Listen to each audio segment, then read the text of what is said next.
মুসলমান ভাইগণ আমার,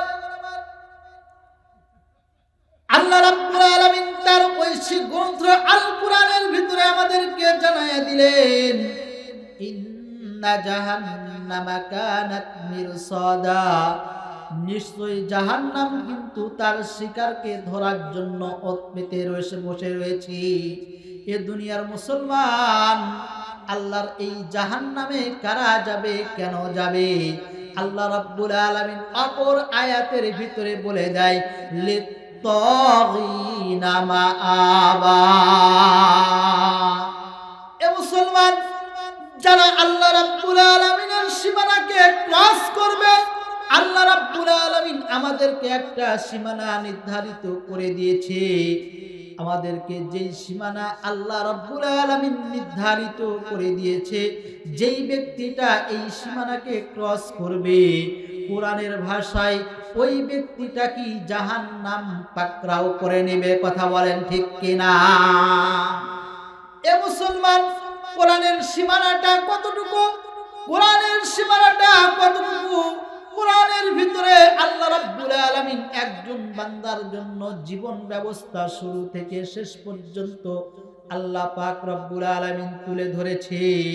এ দুনিয়ার মুসলমান, আপনি কোন পথে চলবেন, কিভাবে আপনি বাণিজ্যিক কাজ করবেন, আপনার জীবনকে পরিচালনা করবেন, কিভাবে আপনি আপনার ইস্তেঞ্জা সারবেন, কিভাবে আপনার জীবনের শুরু লগ্ন থেকে শেষ লগ্ন পর্যন্ত চালাইবেন, সব কিছুকে আল্লাহ রাব্বুল আলামিন গাইড আকারে কোরআনুল কারিমে তুলে ধরেছে। কথা বলেন ঠিক কিনা? মুসলমান ভাইগণ আমার, এই জন্যই তো আল্লাহ রাব্বুল আলামিন বলেন, যে বান্দারা তোমরা জেনে রাখো, নিশ্চয়ই কিন্তু জাহান্নাম তোমাদেরকে পাকড়াও করে নেবে। এই জাহান্নাম থেকে কিন্তু তোমাদেরকে বাঁচতে হবে। আল্লাহ পাক রব্বুল আলামিন মানুষ যেই সময় দুনিয়া থেকে বিদায় নিয়ে চলে যাবে, মানুষ দুনিয়া থেকে বিদায় নিয়ে চলে যাওয়ার পরে মানুষের জন্য দুইটা স্থান আল্লাহ রব্বুল আলামিন নির্ধারিত করে রেখেছে। এক নম্বরে হয়তো মানুষ জান্নাতে যাবে, আর দুই নম্বরে হয়তো মানুষ জাহান্নামে যাবে। এই জান্নাত আর জাহান্নাম, এর তৃতীয় নাম্বার আর কোনো কিছু নাই। কথা বলেন ঠিক কিনা? এ মুসলমান, কিয়ামতের ময়দানে আল্লাহ রাব্বুল আলামিন বান্দাদেরকে ডেকে বলবে, ওয়ান্তাজুল ইয়াউমা আইয়ুহাল মুজরিমুন, মুজরিমরা আলাদা হয়ে যাও, যারা মুজরিম, যারা অপরাধী, অপরাধীরা তোমরা সেপারেট হয়ে যাও। আর মুজরিমদেরকে আল্লাহ রাব্বুল আলামিন, যারা নেক আমল করত, যারা দুনিয়াতে আল্লাহর হুকুম মানত, আল্লাহর গোলামি করত, আল্লাহর দাসত্ব করত, রাসূলের সুন্নত তরিকায় জীবনকে অতিবাহিত করত, আল্লাহ রাব্বুল আলামিন কঠিন কিয়ামতের ময়দানে তাদের ডান হাতে আমল নামা দিয়ে তাদেরকে জান্নাতে পৌঁছায়া দিবে। এ দুনিয়ার মুসলমান, আর আমরা যদি দুনিয়াতে ওই আল্লাহর হুকুম না মানি, ওই আল্লাহর ইবাদত না করি, ওই আল্লাহ রাব্বুল আলামিনের গোলামি না করি, ওই আল্লাহ রাব্বুল আলামিনের দাসত্ব না করি, আল্লাহ রাব্বুল আলামিন কিয়ামতের ময়দানে আমাদেরকে আলাদা করে দিয়ে আমাদের বাম হাতে পিছন দিক থেকে আমাদেরকে আমলনামা উঠায়া দিবে। এ দুনিয়ার মুসলমান, বলেন তো, যেই সময় আমরা বাম হাতে আমলনামা পাবো, ওই সময় আমাদের পরিস্থিতিটা কি হবে? মুসলমান ভাইরা আমার, এই জাহান্নাম কিন্তু সাধারণ কোনো জাহান্নাম নয়। আল্লাহ রাব্বুল আলামিন ওই জাহান্নামকে এত কঠোর ভাবে বানাইছে রে মুসলমান। জাহান্নামকে আল্লাহ রাব্বুল আলামিন সাধারণ ভাবে বানায় নাই। এই জাহান্নামকে আল্লাহ রাব্বুল আলামিন এত কঠোর ভাবে বানাইছে। ও দুনিয়ার মুসলমান, আল্লাহ রাব্বুল আলামিন ফেরেশতাদেরকে ডাক দিয়ে বলেন, ও আমার ফেরেশতারা, আমার যেই বান্দাদেরকে আমি জাহান্নামের ভিতরে দেব, আমি জাহান্নামের আগুনে পোড়াইব, মাত্র জাহান্নামের আগুনটা আমি আল্লাহ রাব্বুল আলামিন একবার দেখতে চাই। এ মুসলমান, আল্লাহ রাব্বুল আলামিনের কাছে জাহান্নামের আগুনকে নিয়ে আসা হলো। আল্লাহ রাব্বুল আলামিন জাহান্নামের আগুনকে দেখলেন, ফেরেশতাদেরকে জিজ্ঞাসা করলেন, ফেরেশতারে এই আগুনকে কয় বছর তোমরা জ্বালাইছো? ফেরেশতারা বললেন, ও রব্বুল আলামিন, আমরা এই জাহান্নামের আগুনকে 1 বছর নয়, 2 বছর নয়, 10,000 বছর জ্বালাইছি। এ মুসলমান, এই জাহান্নামের আগুনকে 10,000 বছর জ্বালানো হয়েছে। 10,000 বছর জাহান্নামের আগুনকে জ্বালানোর পরে জাহান্নামের আগুন হয়েছে লাল বর্ণের। এই দুনিয়ার মুসলমান, এই লাল বর্ণের আগুন দেখে আমার আপনার আল্লাহ রাব্বুল আলামিন ফেরেশতাদেরকে ঘোষণা করে দিলেন, এই ফেরেশতারা যাও যাও যাও, আমি আমার বান্দাদেরকে এত নিয়ামত দিয়েছি, আমি আমার বান্দাদেরকে এত নিয়ামত দিয়েছি, আমি আমার বান্দাদেরকে হাত দিলাম, আমি আমার বান্দাদেরকে পাও দিলাম, আমি আমার বান্দাদেরকে সব কিছু নিয়ামত দিলাম, আর আমার বান্দারা আমি আল্লাহর গোলামি করবে না, আমি আল্লাহর দাসত্ব করবে না, আমি আল্লাহর হুকুম মানবে না, আমি আল্লাহ রাব্বুল আলামিন তাদেরকে সাধারণ আগুনে পোড়াইব না। মুসলমান ভাইরা আমার, আল্লাহ রাব্বুল আলামিন ফেরেশতাদেরকে ডাক দিয়ে বলে, ও ফেরেশতারা যাও যাও, এই আগুনকে আরো 10,000 বছর জ্বালাও। ফেরেশতারা ওই আগুনকে নিয়ে যায় 10,000 বছর জ্বালাইতেছে। জ্বালাইতে জ্বালাইতে যেই সময় আগুনের বয়স হইল 20,000 বছর। কথা বলেন, কয় হাজার বছর? 20,000 বছর আগুনকে জ্বালাইলো। 20,000 বছর আগুনকে জ্বালানোর পরে আগুনের কালারটা হইল সাদা বর্ণের। কোন বর্ণের? সাদা বর্ণের। আল্লাহ রাব্বুল আলামিন ফেরেশতাদেরকে ডাক দিয়ে বলে, ফেরেশতারা একটু আগুনকে এই দিকে আনো, আমি একটু চেক করবার চাই। এ দুনিয়ার মুসলমান, আল্লাহ রাব্বুল আলামিন ওই আগুনকে চেক করে ফেরেশতাদেরকে ডাক দিয়ে বলে, ও ফেরেশতারা, আমি আমার বান্দাদের জন্য এত নিয়ামত দান করলাম, আমি আমার বান্দার জন্য গাছ বানাইছি, আমি আমার বান্দার জন্য পাখি বানাইছি, আমি আমার বান্দার জন্য দুনিয়াতে কত নাজ নিয়ামত দিয়েছি, আর আমার বান্দারা এত নাজ নিয়ামত পাইয়া আমি আল্লাহ রাব্বুল আলামিনের গোলামি যদি না করে, আমি আল্লাহ রাব্বুল আলামিনের দাসত্ব যদি না করে, আমি আল্লাহ রাব্বুল আলামিন এই সাধারণ আগুনে আমার বান্দাদেরকে পোড়াইব না। আল্লাহ রাব্বুল আলামিন ফেরেশতাদেরকে ডাক দিয়ে বলে, ও ফেরেশতা, যাও যাও যাও, আরো 10,000 বছর তোমাদেরকে টাইম দেওয়া হলো, আরো 10,000 বছর এই জাহান্নামের আগুনকে তোমরা জ্বালাইবা। এই দুনিয়ার মুসলমান, ফেরেশতারা জাহান্নামের আগুনকে আরো 10,000 বছর জ্বালাইলো। জ্বালানোর পরে এই জাহান্নামের আগুনকে মোট 30,000 বছর জ্বালানোর পরে আল্লাহ রাব্বুল আলামিন ওই জাহান্নামের আগুনকে দেখলেন। জাহান্নামের আগুন সাদা বর্ণের নাই, জাহান্নামের আগুন লাল বর্ণের নাই, জাহান্নামের আগুন কালো বর্ণের হয়ে গেছে। এমন কালা হয়েছে যে একটা চুলের এপাশ থেকে ওপাশ দেখা সম্ভব, কিন্তু জাহান্নামের আগুনের এপাশ থেকে ওপাশ দেখা সম্ভব নয়। এ মুসলমান, এমন আগুন, যেই আগুন দুনিয়ার আগুনের 70 ভাগ, জাহান্নামের আগুনের 70 ভাগের 1 ভাগ হচ্ছে দুনিয়ার আগুন। এই দুনিয়ার আগুন যদি আমাদের গায়ে লাগে, আমাদেরকে পোড়ায় ফেলে, আর জাহান্নামের আগুন যদি আমাদের শরীরে লাগে, তাহলে মুহূর্তের ভিতরে কলিজা পর্যন্ত পৌঁছায়া যাবে। কথা বলেন ঠিক কিনা? এ মুসলমান, এই জাহান্নামের আগুন আপনাকে কেমনে দিবে? এই জাহান্নামের ভিতরে যখন আপনাকে নিক্ষেপ করা হবে, এমন সময় কিন্তু আপনার পরিস্থিতি এমন হবে, আপনি মৃত্যুবরণ করতে পারবেন না। আপনি মৃত্যুকে চাইবেন, কিন্তু মৃত্যু হবে না, শুধু আযাব আর আযাব হবে, আযাব আর আযাব হবে।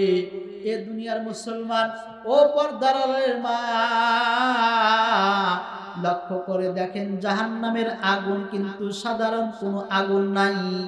আমার আপনার নবী হযরতে রাসূলুল্লাহ সাল্লাল্লাহু আলাইহি ওয়াসাল্লামের মেয়ে হযরতে ফাতেমা রাদিয়াল্লাহু তাআলা আনহা, হযরতে ফাতেমা রাদিয়াল্লাহু তাআলা আনহা একবার হযরতে আলী রাদিয়াল্লাহু তাআলা আনহুকে ডাক দিয়ে বলে, স্বামী গো, আজকে দীর্ঘদিন হইল বাবার চেহারাখানা দেখি না, চলেন না একটু আব্বার বাড়িতে যাই, আমরা একটু আব্বাকে ঘুরে দেখে আসি।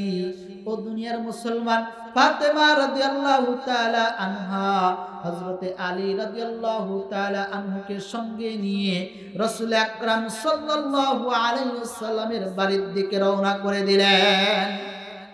মুসলমান ভাইরা আমার, যাইতে যাইতে হঠাৎ করে বাড়ির সামনে হযরতে ফাতেমা রাদিয়াল্লাহু তাআলা আনহা, আমার আপনার নবী, আমার হযরতে ফাতেমা রাদিয়াল্লাহু তাআলা আনহা হযরতে আলী রাদিয়াল্লাহু তাআলা আনহুকে ডাক দিয়ে বলে, স্বামী গো, আর সামনের দিকে অগ্রসর হবেন না, কারণ এই দুনিয়ার মুসলমান, আমার আপনার বাড়ি যদি হইতো তাহলে আমার আপনার বাড়ি এমন বাড়ি, যেই বাড়িতে এই দিক এখানকার মানুষ হোক আর পশ্চিম মানুষ হোক আর দূরের মানুষ হোক, মানুষ ঢোকার জন্য কোনো অনুমতি লাগে না, কারণ পর্দার বালাই আমার আপনার বাড়িতে নাই। কথা বলেন ঠিক কিনা? এ দুনিয়ার মুসলমান, বাড়ি তো বিশ্ব নবীর বাড়ি, বাড়ি তো রাহমাতুল লিল আলামিনের বাড়ি। হযরতে ফাতেমা রাদিয়াল্লাহু তাআলা আনহা স্বামীকে ডাক দিয়ে বলে, ও স্বামী, আপনি একটু বাইরে দাঁড়ান, আমি ভিতরে যায়া পর্যবেক্ষণ করে আসি ভিতরে মহিলাদের অবস্থা কি, তারপরে আপনাকে যেই সময় আমি ইশারাতে ডাক দিব এমন সময় আপনি বাড়ির ভিতরে প্রবেশ করবেন। মুসলমান ভাইরা আমার, ফাতেমা রাদিয়াল্লাহু তাআলা আনহা যেই সময় বাড়ির ভিতরে প্রবেশ করলেন, যা দেখে আমার আপনার নবী, বিশ্ব নবী রাহমাতুল লিল আলামিন কান্নায় ভেঙে পড়েছে, সিরিয়াস ভাবে কান্না করতেছে। এ দুনিয়ার মুসলমান, এমন সময় ফাতেমা রাদিয়াল্লাহু তাআলা আনহা আমার আপনার নবীর শিওরে যায় বৈশা ডাক দেয়া বলে, ও বাবা, কেন তুমি কান্না করো গো বাবা, কেন তুমি কান্না করো? ও বাবা, আমার মনে হয় তুমি কান্না করো, তোমার বাবা আব্দুল্লাহ দুনিয়া থেকে বিদায় নিয়ে চলে গেছে, হয়তো তুমি তোমার বাবার কথা মনে করে আজকে কান্না করো। মুসলমান ভাইরা আমার আপনার নবী কিছুই বলে না, শুধু মুক্তার ডানার মতো দুই চোখ দিয়ে পানি শুধু ঝরতেছে। এমন সময় ফাতেমা রাদিয়াল্লাহু তাআলা আনহা আমার আপনার নবীকে ডাক দিয়ে বলেন, ও বাবা, কেন কান্না করেন, কেন কান্না করেন? আমার বুঝে পড়েছে, আমার বুঝে পড়েছে, আমার মায়ের কথা হয়তো আপনার মনে পড়েছে, হযরতে খাদিজাতুল কুবরা রাদিয়াল্লাহু তাআলা আনহার কথা মনে পড়েছে, হয়তো আপনি সেই জন্য এখন কান্না করতেছেন। এ মুসলমান, আমার আপনার নবীর কান্না আরো বেড়ে গেল। আমার আপনার নবীর কান্না দেখে হযরতে ফাতেমা রাদিয়াল্লাহু তাআলা আনহা বাবাকে ডাক দিয়ে বলে, ও বাবা, আমি বুঝে ফেলেছি, আমি বুঝে ফেলেছি, আপনি হয়তো আপনার মা আমিনার কথা মনে পড়েছে, হয়তো আপনার মায়ের স্মৃতিস্মরণে আপনি এইরকম ভাবে সিরিয়াস ভাবে কান্না করতেছেন। এ মুসলমান, আমার আপনার নবী ফাতেমাকে ডাক দিয়ে বলে, ফাতেমা রে, আমি আমার মায়ের জন্য কাঁদি না, আমি তোমার মায়ের জন্য কাঁদি না, আমি আমার বাবার জন্য কাঁদি না, আমি কাঁদি আল্লাহ রাব্বুল আলামিন আমাকে দাওয়াত করেছিলেন, দাওয়াত করে আল্লাহ রাব্বুল আলামিন আমাকে দুইটা প্রজেক্ট দেখায়া দিয়েছেন। আরে ফাতেমা, আল্লাহ রাব্বুল আলামিন আমাকে দুইটা প্রজেক্ট দেখাইছে। এক নাম্বার, আল্লাহ রাব্বুল আলামিন আমাকে জান্নাত দেখাইছে, দুই নম্বরে আল্লাহ রাব্বুল আলামিন আমাকে জাহান্নাম দেখাইছে। আমি বিশ্বনবী যেই সময় আমি জাহান্নামের ভিতরে উকি মাইরা দেখি, জাহান্নামের ভিতরে অধিকাংশ আমি মহিলাকে দেখেছি, আর এই মহিলাদেরকে একটা নয়, দুইটা নয়, 6টা পদ্ধতিতে আমার আল্লাহ রাব্বুল আলামিন এদেরকে শাস্তি দিতেছে। মুসলমান ভাইরা আমার, ফাতেমা রাদিয়াল্লাহু তাআলা আনহা আমার আপনার নবীকে ডাক দিয়ে বলে, আব্বাজান, ও আব্বাজান, আপনার নিকটে আমার একটা আরজি, আপনি একটু আমাকে বলে দেন কোন কোন কারণে 6টা পদ্ধতিতে কি কি শাস্তি দিতেছে। আপনি যদি আমাকে না বলেন গো বাবা, না জানি আমি ফাতেমা ওই কাজে শামিল রয়েছি, না জানি আমি ফাতেমাকেও ওই কারণে জাহান্নামে যাইতে হয়। ও মা ও বোনেরা, একটু লক্ষ্য করে দেখেন, ও পর্দার আড়ালের মা, একটু লক্ষ্য করে দেখেন, নবীর মেয়ে ফাতেমা ওয়া ফাতেমাতু সাইয়্যিদাতু নিসাই আহলিল জান্নাহ, জান্নাতের সার্টিফিকেট পাওয়া সত্ত্বেও বাবাকে ডাক দে বলে, বাবা যাও, আপনি একটু আমাকে বলে দেন কোন কোন কারণে শাস্তি দেওয়া হইতেছে, আর কি কি কারণে কেমনে শাস্তি দিতেছে। এই শাস্তির কথা যদি আপনি আমাকে বলে দেন, তাহলে ওই ভুলগুলো আমার ভিতরে যদি থাকে, তাহলে আমি ফাতেমা নিজেকে সংশোধন করিয়া নেব। মুসলমান ভাইরা আমার আপনার নবী বলেন, ও ফাতেমা, তাহলে এক নাম্বার শাস্তির কথা জেনে নাও। আমি যেই সময় জাহান্নামের ভিতরে উকি দিলাম, জাহান্নামের ভিতরে আমি উকি দিয়া দেখি, এই জাহান্নামের ভিতরে এক শ্রেণীর মহিলাদেরকে তাদের স্তনের ভিতরে বর্শি ঢুকায়া দিয়েছে। এই স্তনের ভিতরে বর্শি ঢুকায়া দেয়া তাদেরকে জাহান্নামের ভিতরে স্তনের উপরে তাদেরকে ঝুলন্ত অবস্থায় রেখেছে। ও ফাতেমা, শুধু স্তনের উপরে ঝুলাইয়া রাখে নাই, তাদেরকে এমন শাস্তি দেওয়া হইতেছে, একেতে স্তনের ভিতরে বর্শি লাগাইয়া তাদেরকে লটকায় রেখেছে, আর 2 নম্বরে তাদের নিচ থেকে জাহান্নামের উত্তপ্ত আগুন তাদেরকে পাকড়াও করে ধরেছে। এমন ভাবে তারা জাহান্নামের আগুনে পুড়তেছে যে তারা পুড়তে পুড়তে তাদের মাথার মগজগুলো টকবক করে টকবক করতে করতে মাথার মগজগুলো গলে গলে তাদের শরীরগুলো বয়ে পড়তেছে।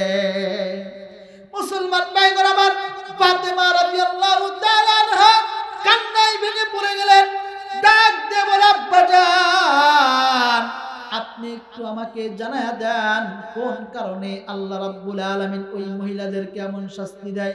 এ দুনিয়ার মুসলমান, আমার আপনার নবী বিশ্ব নবী রাহমাতুল লিল আলামিন ফাতেমাকে ডাক দিয়ে বলে, ফাতেমা রে, ওই মহিলাদেরকে 1 নম্বরে শাস্তি দেওয়ার কারণ, ওই মহিলারা তাদের স্বামী থাকতে পর পুরুষের সঙ্গে পরকিয়া করেছে। এই পর পুরুষের সঙ্গে পরকিয়ার করার কারণে আল্লাহ রাব্বুল আলামিন জাহান্নামের ভিতরে তাদেরকে এই রূপ শাস্তি দিতেছে। এ দুনিয়ার মুসলমান, বলেন তো বর্তমান সমাজে পরকিয়া বাড়ছে না কমছে? আমাদের এলাকায় হয়তো বেশি আছে, আপনাদের এলাকায় নাই, নাকি আপনাদের এলাকাও আছে? এ দুনিয়ার মুসলমান, বর্তমান সমাজে তো পরকীয়া এমন ভাবে বাড়ছে যে প্রত্যেকটা এলাকার ভিতরে ঢুকলে দেখা যায়, যদি প্রত্যেকটা এলাকার ভিতরে 10টা বাড়ি থাকে, 10টার ভিতরে 6টা বাড়ির মহিলারাই পরকীয়া করে। কথা বলেন ঠিক কিনা? এখন বলেন তো, এই পরকীয়া করার কারণটা কি? এই পরকীয়ার কারণ আমি লক্ষ্য করে দেখলাম, 1 নাম্বার কারণ হলো যাদের স্বামী বিদেশে যায়। 1 নাম্বার কারণ কি? যাদের স্বামী বিদেশে যায় তাদের দ্বারা পরকীয়া বেশি হয়। কথা বলেন ঠিক কিনা? ও দুনিয়ার মুসলমান, খলিফাতুল মুসলিমিন হযরত ওমর রাদিয়াল্লাহু তাআলা আনহু, এই খলিফা কি সাধারণ কোন খলিফা? সাধারণ কোন নেতা? হ্যাঁ, এই নেতার মতো আর কোন নেতা এই পৃথিবীর বুকে পাওয়া যাবে না। এ দুনিয়ার মুসলমান, খলিফাতুল মুসলিমিন হযরত ওমর রাদিয়াল্লাহু তাআলা আনহু, তার প্রতিনিয়ত সে এমন একটা কাজ করতেন, যদি এই কাজটা যদি আমাদের নেতারা যদি জারি রাখতো, তাহলে দেখা যাইতো আমাদের সমাজের শান্তি আর শান্তি ফিরে আসতো। এ দুনিয়ার মুসলমান, খলিফাতুল মুসলিমিন হযরত ওমর রাদিয়াল্লাহু তাআলা আনহু, তিনি প্রতিনিয়ত তিনি রাস্তা দিয়ে চলাফেরা করতেন। এ দুনিয়ার মুসলমান, রাত্রি বেলা নিজের জুতাটাও নিজের বাড়িতে রাইখা খলিফাতুল মুসলিমিন একজন রানিং প্রেসিডেন্ট হইয়া তিনি ঘোরাফেরা করত এলাকার ভিতরে, আর পর্যবেক্ষণ করত আমার এলাকার ভিতরে কেউ আছে নাকি যাদের প্রতি আমার দ্বারা জুলুম হয়ে গেছে। এ মুসলমান, খলিফাতুল মুসলিমিন হযরত ওমর একদিন রাস্তা দিয়ে যাইতেছে, যাইতে যাইতে লক্ষ্য করে দেখে রাত্রবেলা তাহাজ্জুদের টাইম হয়ে গেছে। এমন সময় একজন মহিলা, যেই মহিলাটা যৌন উন্মোচনার গান গাইতেছে, এ দুনিয়ার মুসলমান খলিফাতুল মুসলিমিন ওমরের জামানায় গান গাই। এটা তো আমার আপনার জামানা নাই, যে আমার আপনার জামানার ভিতরে 26 সাল পড়ছে দেখা প্রত্যেকটা এলাকার ভিতরে শুধু বক্সের সাউন্ড চলে। কথা বলেন ঠিক কিনা?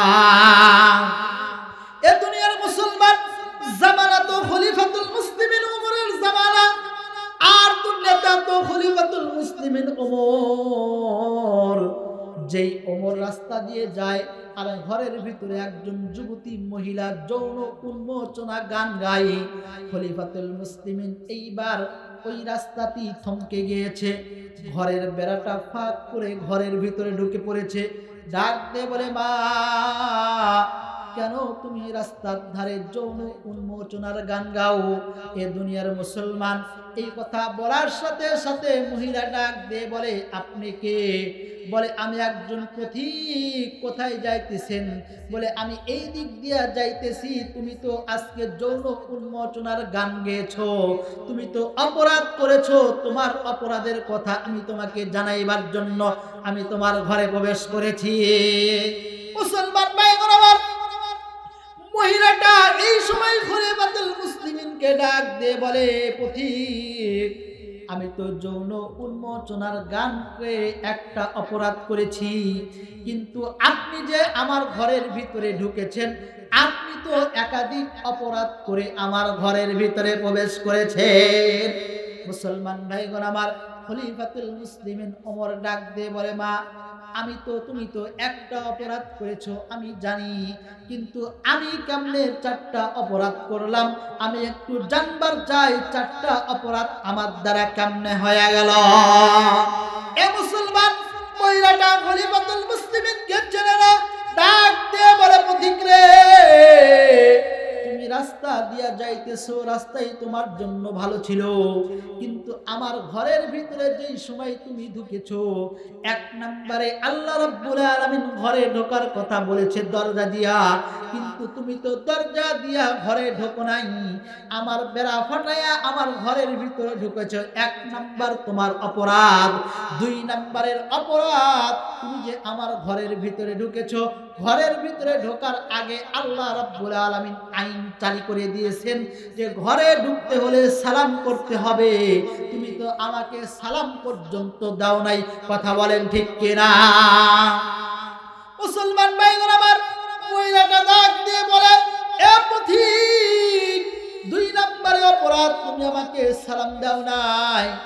3 নম্বরের অপরাধ, আমি একজন যুবতী, তুমি একজন যুবক, সুতরাং তুমি আমার ঘরের ভিতরে ঢুকেছো, তুমি তো আমার মাহরাম না, গাইরে মাহরাম, সুতরাং তুমি যে আমার ঘরের ভিতরে ঢুকেছো, এই ঢোকাটা তোমার জন্য বৈধ হয় নাই। আগামীকাল সকাল হতে দাও, সকাল হতে দাও, আমি খলিফাতুল মুসলিমিন ওমরের আদালতে যাইয়া তোমার নামে নালিশ করে দেব। মুসলমান ভাইগণ আমার, হযরত ওমর রাদিয়াল্লাহু তাআলা আনহু আশ্চর্য হয়ে গেলেন, হায়রে, এ কেমন জনপদ, যেই জনপদের ভিতরে একজন নারী উন্মোচনা মানুষ গান বলে, আর আমি তাকে ধরেছি, অপরাধ করে ফেলেছি 4টা। এইবার খলিফাতুল মুসলিমিন মহিলাকে ডাক দিয়ে বলে, মা আমি 4টা অপরাধ করেছি, ঠিক আছে, তারপরে তুমি কেন এত রাত্রিতে যৌন উন্মোচনামূলক গান বলো? আমি একটু জানতে চাই তোমার গান বলার উদ্দেশ্য খানা কি? হে মুসলমান, এমন সময় মহিলা ডাক দিয়ে বলেন, যেই সময় আমার বিবাহ হয়ে গেল, আমি আমার স্বামীর সঙ্গে থাকবো, এমন সময় খলিফাতুল মুসলিমিন হযরতে ওমর রাদিয়াল্লাহু তাআলা আনহু আমার চিঠি পাঠিয়ে দিলেন আমার স্বামীর নিকটে। লোকেরা এসে আমার স্বামীর কাছে চিঠি পৌঁছায় দিলেন। আমার স্বামী চিঠিখানা পড়লেন, পরে আমার স্বামী এক মুহূর্তেও দেরি করে নাই, সঙ্গে সঙ্গে আমাকে ওই জায়গায় রেখে আমার স্বামী যুদ্ধের ময়দানে অংশগ্রহণ করেছে। এ দুনিয়ার মুসলমান, মহিলাটা বলে, আমার স্বামী যেই সময় যুদ্ধের ময়দানে চলে গেল, ওই সময় থেকে নিয়ে আজকে পর্যন্ত প্রায় 4টা মাস হয়ে গেল আমি আমার স্বামীর মোলাকাত পাই না। আরে পথিক, আমি তো আমার স্বামীর মোলাকাত পাই না। আজকে যদি আল্লাহর ভয় আমার অন্তরে না থাকতো, তাহলে আমার খাটের মর আওয়াজ তুমি শুনতে পাইতা। কিন্তু আল্লাহর ভয় আমার অন্তরের ভিতরে আছে, এই জন্য আমি আমার স্বামীর প্রেম বেদনা, আমার স্বামীর প্রেম বেদনায় আমি যৌন উন্মোচনা গানকে আমি এখন আমি বলতেছি। এমন সময় খলিফাতুল মুসলিমিন হযরতে ওমর রাদিয়াল্লাহু তাআলা আনহু মনে মনে চিন্তা করলেন, মহিলাটা আমাকে অপরাধ দিয়েছে সেইটা, কিন্তু আমি খলিফাতুল মুসলিমিন ওমর তো বুঝতে পারলাম আমার অপরাধ আরো একটা যোগ হইল, আমার অপরাধ হইল মোট 5টা। এ মুসলমান, খলিফাতুল মুসলিমিন হযরত ওমর রাদিয়াল্লাহু তাআলা আনহু মহিলাকে ডাক দিয়ে বলেন, মা, আগামীকাল সকালে যদি তোমার স্বামীকে পাও, তাহলে বলো কি তুমি কি আমাকে মাফ করবা কি করবা না? এমন সময় মহিলা খলিফাতুল মুসলিমিনকে ডাক দিয়ে বলে, পথিক রে, আগামীকাল তোমাকে সকাল পর্যন্ত টাইম নয়, আগামীকাল সন্ধ্যা পর্যন্ত তোমাকে টাইম দেওয়া হলো। সন্ধ্যার মধ্যে যদি তুমি আমার স্বামীকে যদি এনে দিতে পাও, তাহলে আমার কাছে তুমি যত অপরাধ করেছো, আমি কথা দিলাম সমস্ত অপরাধ আমি তোমার মাফ করিয়া দেব। মুসলমান ভাইগণ আমার, খলিফাতুল মুসলিমিন হযরত ওমর রাদিয়াল্লাহু তাআলা আনহু সঙ্গে সঙ্গে বাড়ির দিকে রওনা করেছেন। বাড়িতে যাইয়া মেয়ে হাফসাকে ডাক দিয়ে বলে, মা, আমার একটু জানার প্রয়োজন, একজন মহিলা স্বামী ছাড়া কয়দিন সে থাকতে পারে? ও দুনিয়ার মুসলমান, বাবা যখন স্বামীর কাছ থেকে এমন প্রশ্ন করেছে, এমন সময় হাফসা রাদিয়াল্লাহু তাআলা আনহা সঙ্গে সঙ্গে 4 আঙ্গুল উঠায়া দিয়া বাবাকে জানায়া দিল, বাবা গো, একদিন নয়, 2 দিন নয়, 4 মাস পর্যন্ত একজন মহিলা ধৈর্য ধারণ করে থাকতে পারে। এ দুনিয়ার মুসলমান, এ কথাটা বোঝার অর্থ এইটাই, বর্তমান আমাদের সমাজে যেই পরকীয়াটা বেড়ে গেছে, বলেন তো, যাদের স্বামী বিদেশে গিয়েছে তাদের স্বামী কি 4 মাস পর্যন্ত বিদেশে থাকে নাকি 4 বছর পর্যন্ত থাকে? এই জন্যই তো আজকে আমাদের সমাজে পরকীয়া বেড়ে গেছে। এই জন্য আমাদের মতে যেই ব্যক্তি বিদেশে যাবে তার বাড়িতে বিবাহ না করে যাওয়াটাই তার জন্য। কিন্তু আমরা কি করি? আমাদের এইটা আমাদের ভুল, আমরা বুঝতে পারি না। আমরা চাই, যেহেতু বাবা বিদেশে যাইতেছো, তুমি তো বিদেশে যাইবা, বিবাহ কইরা থিয়ে যাও, আমরা বুড়া বুড়ি আছি, আমাদের দেখভাল কে করবে? তুমি তো বিদেশের মাটিতে পড়িয়া থাকবা, সুতরাং একটা বিয়ে করে থিয়ে যাও। যেইটাই বিয়ে করে এইটার আমাদের কিছু হয় না, পাড়ার লোকের সার্ভিস হয়ে যায়। কথা বলেন ঠিক কিনা? যা কথা বলতেছি একদম উন্মুক্ত কথা, কোনো গোপন কথা চলবে না। আর 2 নম্বরে, আমরা 2 নম্বরে যেটা পাইছি সেটা হচ্ছে এই মোবাইল। কথা বলেন ঠিক কিনা? কথা বলেন ঠিক কিনা? এই মোবাইল ফোনে আপনি কি চান সব পাওয়া যায় মুহূর্তের ভিতরে। আগে তো মানুষ টিপে টিপে বাই করছে, এখন আর টেপা লাগে না, এখন মুখের কাছে নিয়ে আসা শুধু কোয়া লাগবে যে আমাকে একটু এই জিনিসটা দাও। কথা বলেন ঠিক কিনা? আজকে আমাদের সন্তান, আজকে আমাদের মেয়ে, আজকে আমাদের ছেলে মেয়ে, আজকে যারা একদম ছোট্ট, যারা হাঁটা শেখে নাই, তাদেরকে কার্টুন দেখা দেখে খাওয়ানো হয়। কথা বলেন ঠিক কিনা? বাবা খাইতেছো না, খাইতেছো না, একটু খাও, আর একটু খাও, এই যে মোবাইল দিয়ে দিলাম, কার্টুন দেখে দেখে। কথা বলেন ঠিক কিনা? এইটাই হচ্ছে আজকে আমাদের সমাজকে অধপতনে নিয়ে যাওয়ার 1 নম্বর মূল কাহিনী। এই মোবাইল যেমন দুনিয়াতে আল্লাহ পাক রব্বুল আলামিন আমাদেরকে ছেড়ে দিয়েছে, বলেছে 2টা রাস্তা, ফারিকুম ফিল জান্নাতি ওয়া ফারিকুম ফিস সাইর। একটা রাস্তা জান্নাতের আছে, একটা জাহান্নামের আছে। জান্নাতে যাইতে মন চাই যাও, জাহান্নামে যাইতে মন চাই যাও, সেটা তোমার বিবেচনায় থাকবে। ঠিক এই মোবাইলের ভিতরেও 2টা পথ রয়েছে, একটা রয়েছে ভালোর পথ, আর একটা রয়েছে খারাপের পথ। তোমার মন চাইলে তুমি ভালোর দিকে যাইবা, মন চাইলে তুমি খারাপের দিকে যাইবা, দেখার কেউ নাই। কথা বলেন ঠিক কিনা? এ মুসলমান, এই জন্যই তো এই দুইটা পথ থেকে আমাকে আর আপনাকে ফিরে আসতে হবে। ও দুনিয়ার মুসলমান, বলতেছিলাম জাহান্নামের ভিতরে 6টা পদ্ধতিতে শাস্তি দেওয়া হইতেছে। আমার আপনার নবী, বিশ্ব নবী রাহমাতুল লিল আলামিন যেই সময় ফাতেমা রাদিয়াল্লাহু তাআলা আনহাকে ডাক দিয়ে বলেন, ও মা ফাতেমা, তুমি কি জানো জাহান্নামের ভিতরে আমি মহিলাদেরকে দেখলাম যে মহিলাদের চুলের ভিতরে আল্লাহ রাব্বুল আলামিন ফেরেশতাদের মাধ্যমে তাদের চুলের ভিতরে রশি লাগাইয়া দিয়েছে। এই চুলের ভিতরে রশি লাগাইয়া ওই মহিলাদেরকে জাহান্নামের ভিতরে ছেড়ে দিয়েছে। এ দুনিয়ার মুসলমান, বলেন তো একজন বান্দা যদি দুনিয়াতে যদি কোনো একটা গাছ একটা ডাল ধরে লটকায় হাত দিয়ে ধরে থাকতে চাই, সে কতক্ষণ পর্যন্ত লটকায় ধরে থাকতে পারবে? কতক্ষণ থাকা যাবে? 5 মিনিট, 10 মিনিট, 15 মিনিট, এর বেশি কি থাকা যাবে? থাকা যাবে না। কিন্তু আল্লাহ রাব্বুল আলামিন জাহান্নামের ভিতরে মহিলাদের চুলের ভিতরে রশি লাগাইয়া ওই জাহান্নামের ভিতরে তাদের পুরো বডিকে লটকায় রেখেছে। শুধু এইভাবে রেখেই শুধু ক্ষান্ত হয় নাই রে মুসলমান, এইভাবে লটকায় রাখার পরে আল্লাহ রাব্বুল আলামিন নিচ থেকে দগদগার জাহান্নামের আগুন ওই মহিলাকে আক্রমণ করেছে।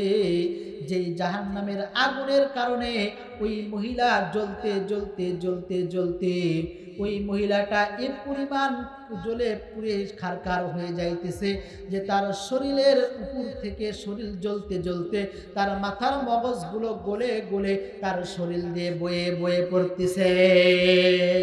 এ মুসলমান, যেই সময় আমার আপনার নবীকে হযরতে ফাতেমা রাদিয়াল্লাহু তাআলা আনহা জিজ্ঞাসা করলেন, ইয়া রাসূলুল্লাহ, ইয়া হাবিবাল্লাহ, আমি একটু জানতে চাই কোন কারণে জাহান্নামের মহিলাদেরকে এমন শাস্তি দেওয়া হইতেছে।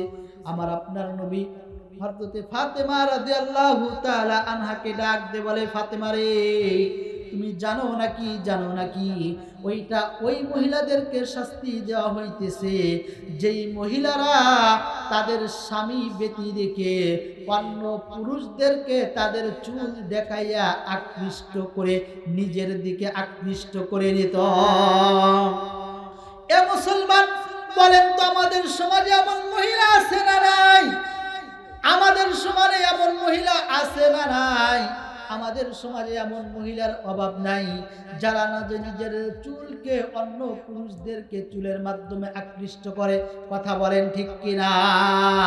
এ দুনিয়ার মুসলমান ও পর্দার আড়ালের মা ও বোনেরা, আপনাদেরকে লক্ষ্য করি আমি বলি, খবরদার খবরদার, নিজের চুল উন্মোচন করে অন্য পর পুরুষদেরকে দেখাইবেন না।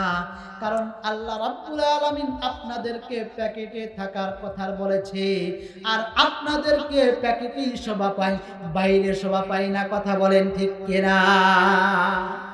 এ দুনিয়ার মুসলমান, আমরা যদি বলেন তো আজকে যদি আমরা শালিয়াগাড়ি বাজারে যাই, শালিয়াগাড়ি বাজারে যাওয়ার পরে যদি আমরা একটা প্যাকেটের জিনিস কিনি, প্যাকেটের জিনিসের মূল্য বেশি হয় না কম হয়? প্যাকেটের জিনিসের মূল্য বেশি হয় না কম হয়? সর্বদাই বেশি হয়। আবার একটা খোলা ময়দানেও পাওয়া যায়, যে বর্তমান জামানায় এই যে খোলা ময়দানে অনেক বিস্কুট পাওয়া যায়, চানাচুর পাওয়া যায়, অনেক কিছু পাওয়া যায় কি যায় না? বলেন তো, প্যাকেটের জিনিস আর খোলা ময়দানের জিনিস একই জিনিস, কিন্তু খোলা ময়দানের জিনিস আমরা পছন্দ করি না। আমরা পছন্দ করি কোনটা? প্যাকেটের জিনিস। এখন বলেন, আমাদের মা ও বোনেরা যারা প্যাকেটের ভিতরে থাকে তাদেরকে আমাদেরকে বেশি পছন্দ হবে নাকি যারা উন্মুক্ত ভাবে ঘোরাফেরা করে তাদেরকে পছন্দ হবে? আল্লাহ রাব্বুল আলামিন কালামুল্লাহ শরীফের ভিতরে বলে দেয়, অকরনা ফি বুয়ুতিকুন্না ওয়ালা তাবাররাজনা তাবাররুজাল জাহিলিয়াতিল উলা।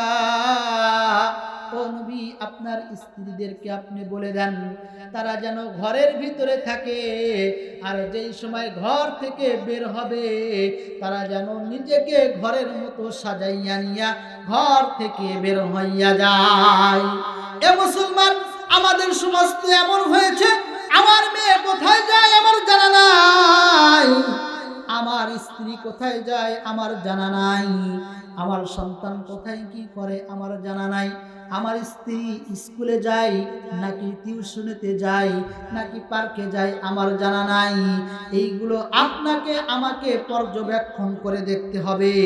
বর্তমান তো এমন হয়েছে যে এই জামানায় আমাদেরকে চলাই দুষ্কর হয়ে গেছে। কথা বলেন ঠিক কিনা? এই জন্যই তো কবি বলে, ও আল্লাহ রে আল্লাহ রে কোন জামানায় পাঠাইলা আমারে, ও আল্লাহ রে আল্লাহ রে কোন জামানায় পাঠাইলা আমারে। বর্তমানের পোলা মাইয়ার সমান সমান মাপ, লম্বা চুল কাটাইয়া মাইয়া মাথায় লাগাই ক্যাপ। বর্তমানের পোলা মাইয়ার সমান সমান মাপ, লম্বা চুল কাটাইয়া মাইয়া মাথায় লাগাই ক্যাপ। আল্লাহ রে কোন জামানায় পাঠাইলা আমারে, ও আল্লাহ রে আল্লাহ রে কোন জামানায় পাঠাইলা আমারে। জিন্সের প্যান্ট শার্ট পরিয়া রাস্তা হাঁটতে যায়, পলানা মাইয়া তারে চেনা বড় দায়। জিন্সের প্যান্ট শার্ট পরিয়া রাস্তা হাঁটতে যায়, পলানা মাইয়া তারে চেনা বড় দায়। আল্লাহ রে কোন জামানায় পাঠাইলা আমারে, ও আল্লাহ রে আল্লাহ রে কোন জামানায় পাঠাইলা আমারে। হিন্দি গানের টান মারিয়া রাস্তা হাঁটতে যায়, কারু কারু সুরে আবার বুকটা ফাটতে যায়। হিন্দি গানের টান মারিয়া রাস্তা হাঁটতে যায়, কারু কারু সুরে আবার বুকটা ফাটতে যায়। আল্লাহ রে কোন জামানায় পাঠাইলা আমারে, ও আল্লাহ রে আল্লাহ রে কোন জামানায় পাঠাইলা আমারে। বর্তমানের পোলা মাইয়ার দেখো কি কারবার, মগাই পিছে মগি সামনে হুন্ডারি ড্রাইভার। আল্লাহ রে কোন জামানায় পাঠাইলা আমারে, ও আল্লাহ রে আল্লাহ রে কোন জামানায় পাঠাইলা আমারে। ঠিক কিনা? বর্তমান তো আমাদের সময় এমন হয়েছে।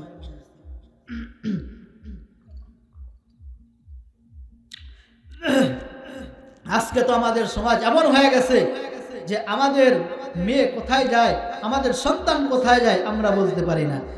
আল্লাহ রাসূল সাল্লাল্লাহু আলাইহি ওয়াসাল্লাম বলেন, আলা কুল্লুকুম রাঈন ওয়া কুল্লুকুম মাসউলুন আন রাইয়াতিহি। তোমরা প্রত্যেককেই দায়িত্বশীল।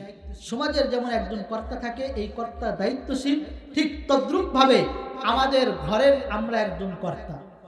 আমার টাকায় আমার স্ত্রী চলে, আমার টাকায় আমার সন্তান চলে, আমার টাকায় আমার ছেলে চলে। এই স্ত্রী সন্তান ছেলে সব কিছু আমার দায়িত্বে রয়েছে। মানে আলা কুল্লুকুম রাঈন, প্রত্যেককেই দায়িত্বশীল। আপনি যেমন দায়িত্বশীল আপনার স্ত্রীর উপরে, তদ্রূপ আপনি দায়িত্বশীল আপনার সন্তানের উপরে, তদ্রূপ আপনি দায়িত্বশীল আপনি আপনার মেয়ের উপরে, ঠিক তদ্রূপ ভাবে সবাই এখানে দায়িত্বশীল। আর প্রত্যেকের দায়িত্ব সম্পর্কে আল্লাহ রাব্বুল আলামিন কিয়ামতের ময়দানে হিসাব নেবেন। এজন্যই তো মুসলমান ভাইগণ আমার, আমাদেরকে এই মুহূর্তেই সচেতন হতে হবে, আমাদেরকে এখনই সচেতন হতে হবে। অন্য কোনো দিকে আমাদের নজর দেওয়া যাবে না। এই দুনিয়ার মুসলমান বলতেছিলাম হযরতে ফাতেমা রাদিয়াল্লাহু তাআলা আনহা এইবার বাবাকে ডাক দিয়ে বলে, বাবা গো আমি একটু জানতে চাই কোন কারণে মহিলাদেরকে শাস্তি দেওয়া হইতেছে। এ দুনিয়ার মুসলমান, আমার আপনার নবী রাহমাতুল লিল আলামিন ফাতেমা রাদিয়াল্লাহু তাআলা আনহাকে ডাক দিয়ে বলেন, ও মা ফাতেমা তুমি কি জানো নাকি আমি যেই সময় জাহান্নামের ভিতরে উকি মারলাম, আমি জাহান্নামের ভিতরে উকি মাইরা দেখি জাহান্নামের ভিতরে এক শ্রেণীর মহিলাদেরকে জিহ্বার ভিতরে বর্শি লাগাইয়া আল্লাহ রাব্বুল আলামিন ওই মহিলাদেরকে উপরে তাদেরকে জিহ্বার উপরে লটকায় রেখে দিয়েছে। মুসলমান ভাইগণ আমার, ফাতেমা রাদিয়াল্লাহু তাআলা আনহাকে আমার আপনার নবী কাঁদতে কাঁদতে বলে, ফাতেমা রে, আমি দেখতে পাইলাম যে জিহ্বার উপরে তাদেরকে ঝুলন্ত অবস্থায় রেখেছি, নিচ থেকে জাহান্নামের আগুন তাদেরকে পাকড়াও করে নিয়েছে। এই মহিলাদেরকে শাস্তি আল্লাহ রাব্বুল আলামিন এই কারণে দিতেছে যে এই মহিলারা তাদের জবান দ্বারা তাদেরকে শ্বশুরকে কষ্ট দিত, তাদের জবান দ্বারা তাদের শাশুড়িকে কষ্ট দিত, এই জবান দ্বারা তাদের ননদরে কষ্ট দিত। এই শ্বশুর শাশুড়ি ননদ আর স্বামীকে কষ্ট দেওয়ার কারণে আল্লাহ রাব্বুল আলামিন তাদের জিহ্বার ভিতরে বর্শি লাগাইয়া জাহান্নামের ভিতরে ঝুলাইয়া রেখেছে। এ মুসলমান, এ কেমন শাস্তি আল্লাহ রাব্বুল আলামিন দিতেছে? ও মা, তুমি তো একজন মা, তোমার বাড়িতেও তোমার মাকে রেখে এসেছো, তোমার বাড়িতেও তোমার বাবাকে রেখে এসেছো, কিন্তু আজকে শ্বশুরকে তুমি পাইয়া নিজের বাবার মতো ভাবতে পারলা না, আজকে তুমি তোমার মাকে পাইয়া নিজের মায়ের মতো ভাবতে পারলা না, আজকে তুমি স্বামীর খেদমত করো না, আজকে তুমি স্বামীর কথা মানো না। এ দুনিয়ার মুসলমান ও পর্দার আড়ালের মা ও বোনেরা, লক্ষ্য করে দেখেন আমার আপনার নবীর জামানায় সাহাবায়ে কেরাম স্বামীর খেদমত কিভাবে করেছেন। তারা স্বামীর সামনে এমন খেদমত করেছেন যে স্বামীরা স্ত্রীর উপরে রাজি মন্দির থাকা সত্ত্বেও স্ত্রীরা স্বামীর কাছ থেকে তালাক চেয়ে নিয়েছে। মুসলমান ভাইগণ আমার আপনার নবীর জামানায় একজন স্ত্রী, সুন্দর চেহারা, স্ত্রীটা অনেক সুন্দর, চেহারাটাও অনেক সুন্দর, গায়ের রংটাও ফর্সা, দেখতে সুন্দর, সকলের পছন্দের একজন স্ত্রী, সকলের দেখলেই পছন্দ হয়ে যাবে এমন স্ত্রী স্বামীর সাথে সংসার করতেছে। একদিন নয়, 2 দিন নয়, দীর্ঘদিন সংসার করলো, বাচ্চা কাচ্চা হয়ে গেছে। হঠাৎ করে একদিন স্বামীকে ডাক দিয়ে বলে, স্বামী আমার, আমি তো আপনার কাছে সবচাইতে প্রিয় স্ত্রী। এও দুনিয়ার মুসলমান স্ত্রী এমন স্ত্রী, যেই স্ত্রী একদিনের ওয়াকিয়া, স্বামী যেই সময় ঘরের ভিতরে রাত্রিবেলা ঘুমায় গেছে, এমন সময় ঘুম থেকে উঠে স্ত্রীকে ডাক দিয়ে বলে, বিবি গো, আমার বড্ড পিপাসা লেগেছে, একটু তুমি আমাকে পানি পান করাইয়া দাও। মুসলমান ভাইগণ আমার, স্ত্রীটা এইবার চিন্তা করলো, স্বামী আমার কাছ থেকে পানি চেয়েছে আর আমি স্বামীকে পানি দিব না, না না না, এটা হতে পারে না। স্ত্রী গ্লাসটা নিয়ে সঙ্গে সঙ্গে কলসির নিকটে চলে গেলেন। কলসিটা ঝাঁকা দেখে কলসির ভিতরে কোনো পানি নাই। এবার স্ত্রী চিন্তা করলো, হায় রে, স্বামী আমার থেকে পানি চেয়েছে আর আমি স্বামীকে পানি দেব, এটা কোনোদিনও হতে পারে না। এ দুনিয়ার মুসলমান স্ত্রী এইবার কলসিটা কাঁধে ফেলিয়া, কলসিটা ফেলাইয়া স্ত্রীটা কলসি নিয়ে দূর কূপ থেকে পানি আনার জন্য বাইরে বের হয়ে গেছে। এ দুনিয়ার মুসলমান যাইতে যাইতে দূর কূপ থেকে পানি উঠাইয়া ঘরের ভিতরে নিয়ে গ্লাসের ভিতরে যেই সময় পানি ঢেলে স্বামীর শিওরে গেছে, যাওয়ার পরে যা দেখে স্বামী আবার ঘুমায়া পড়েছে। মুসলমান ভাইগণ আমার, এইবার স্ত্রী কি করবে? হায় রে, স্বামীকে ডাক দিব, স্বামী আমার তাহাজ্জুদের নামাজ পড়ে ভোর রাত্রিতে উঠে, এখন যদি স্বামীকে ডাক দিই তাহলে আমার স্বামীটা তো এই সময় যদি তার ঘুমটা ভেঙে দিই তাহাজ্জুদের সময় উঠতে পারবে না। না না না, স্বামীকে ডাক দেওয়া যাবে না।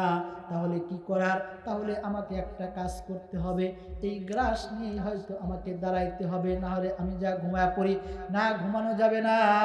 আমি যদি ঘুমায়া পড়ি, না জানি কখন ঘুমের ভগেরে আমার স্বামী ঘুমের ভিতরে ডাক দিয়ে বলে, আমার আবার পিপাসা লেগেছে, ও বিবি আমাকে পানি দাও। না, আমি ঘুমাইতে গেলে আমার স্বামীকে আমি ঠিক মতে পানি দিতে পারবো না, না আজকের জন্য আমার ঘুমটাকে আমি হারাম করে দিব। মুসলমান ভাইরা আমার, স্ত্রী গুণকে হারাম করে দিয়ে ঠান্ডার ভিতরে, প্রচন্ড ঠান্ডার ভিতরে গ্লাসটা নিয়ে স্বামীর শিয়রে দাঁড়ায় রয়েছে। এমন সময়, যেই সময় ফজরের আজানের আগে তাহাজ্জুদের সময় হয়ে গেল, স্বামীর ঘুম ভেঙে গেল। স্বামী দেখে স্ত্রীটা তার শিয়রে বসা, তার শিয়রে গ্লাস নিয়ে বসে রয়েছে। এমন সময় ডাক দিয়ে বলে, বিবি গো, তুমি কেন গ্লাস নিয়ে বসে রয়েছো?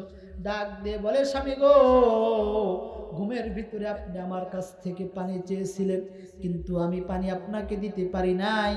আমার কলসির ভিতরে কোনো পানি ছিল না। এই পানি আমি দূর কূপ থেকে আনতে গিয়ে এসে দেখি আপনি ঘুমিয়ে পড়েছেন। আপনাকে ডাক দিলে ঘুমের ব্যাঘাত হবে। গ্লাসটা ধুয়ে আমি ঘুমিয়ে গেলে না জানি কখন পানি চান, আমি আপনাকে পানি দিতে পারবো না। এটা আমি স্ত্রী নিজেকে মানায় নিতে পারবো না। এই জন্যই আপনার শিওরে এই গ্লাসটা ধরে আমি বসে রয়েছি।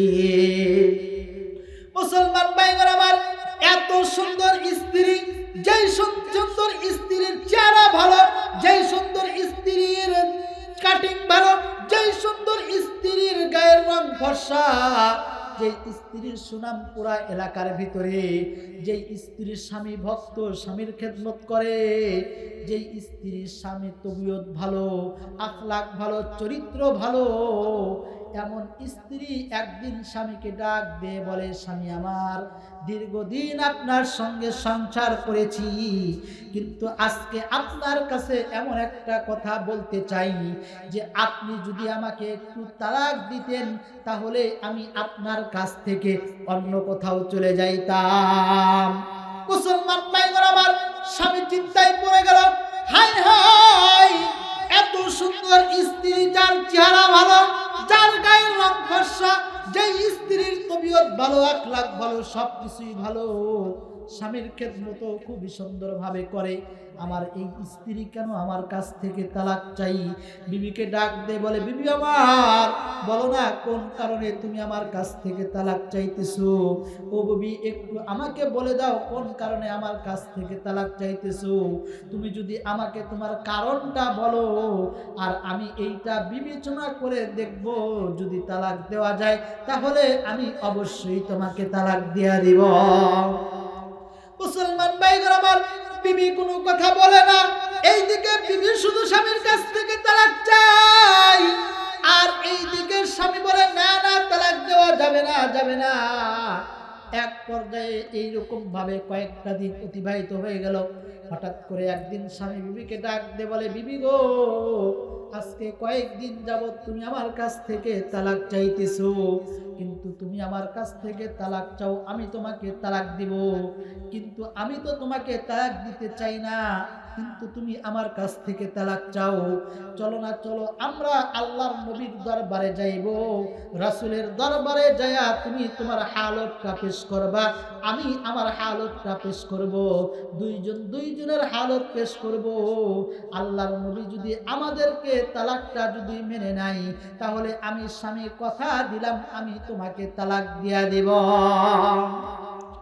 মুসলমান ভাইরা আমার, যেই সময় এমন কথা বললেন, এমন কথা বলার সঙ্গে সঙ্গে এ দুনিয়ার মুসলমান স্ত্রী এইবার ডাক দিয়ে বলে, ও স্বামী, চলেন না, চলেন না, আল্লাহর দরবারে যাইব, কিন্তু শর্ত একটা, আল্লাহর নবী যদি তালাক দিতে বলে, অবশ্যই অবশ্যই আপনাকে কিন্তু তালাক দিতে হবে। এ দুনিয়ার মুসলমান এমন সময় স্ত্রী ডাক দিয়ে বলে, ঠিক আছে, ঠিক আছে। স্বামী ডাক দিয়ে বলে, ঠিক আছে, ঠিক আছে, চলো চলো নবীর দরবারে যাইব। যাওয়ার পরে যদি তালাক আল্লাহর নবী দিতে বলে, তাহলে অবশ্যই অবশ্যই তোমাকে আমি তালাক দিয়া দেব। একটু জিকির করেন, লা ইলাহা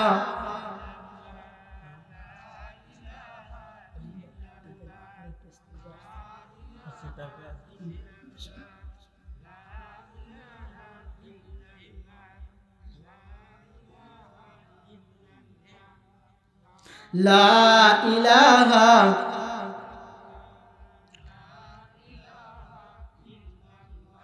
লা ইলাহা ইল্লাল্লাহু মুহাম্মাদুর রাসূলুল্লাহ। মুসলমান ভাইগণ আমার, বলতেছিলাম, এমন সময় যে সময় স্বামী ডাক দিয়ে বলে, বিবি গো চলো চলো, আগামীকাল সকালে আমরা নবীর দরবারে যাইব। ও দুনিয়ার মুসলমান, আগামীকাল সকাল হয়ে গেল। স্ত্রী এইবার খুবই আগে ভাগে ঘুম থেকে উঠেছে। আগে ভাগে ঘুম থেকে উঠে একসঙ্গে সমস্ত কাজগুলো সমাপ্ত করেছে। কাজগুলো সমাপ্ত করে দিয়ে এইবার স্বামীকে ডাক দিয়ে বলে, স্বামী চলেন না চলেন না, আমরা আল্লাহ রসুলের দরবারে যাইব।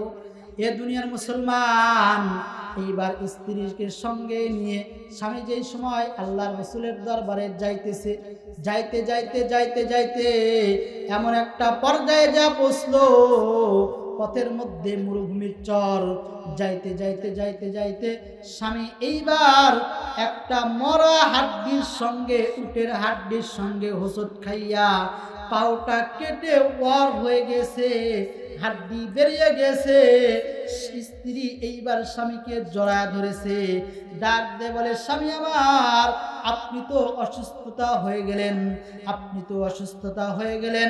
এবার স্ত্রী নিজের ওড়না ছিঁড়ে এই ওড়না দ্বারা স্বামীর পাউটা বেঁধে দেয়, আর স্বামীকে ডাক দিয়ে বলে, স্বামী গো চলেন চলেন চলেন, এখান থেকে চলেন, আর সামনের দিকে অগ্রসর হব না, আগে আপনি সুস্থ হন, তারপরে আল্লাহর রাসূলের দরবারে আমরা যাইব।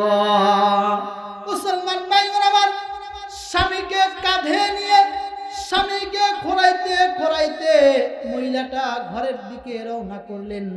বাড়িতে আসলেন, স্বামীর খেদমতে নিজেকে নিমজ্জিত করে ফেললেন, স্বামীর খেদমত করা শুরু করে দিল।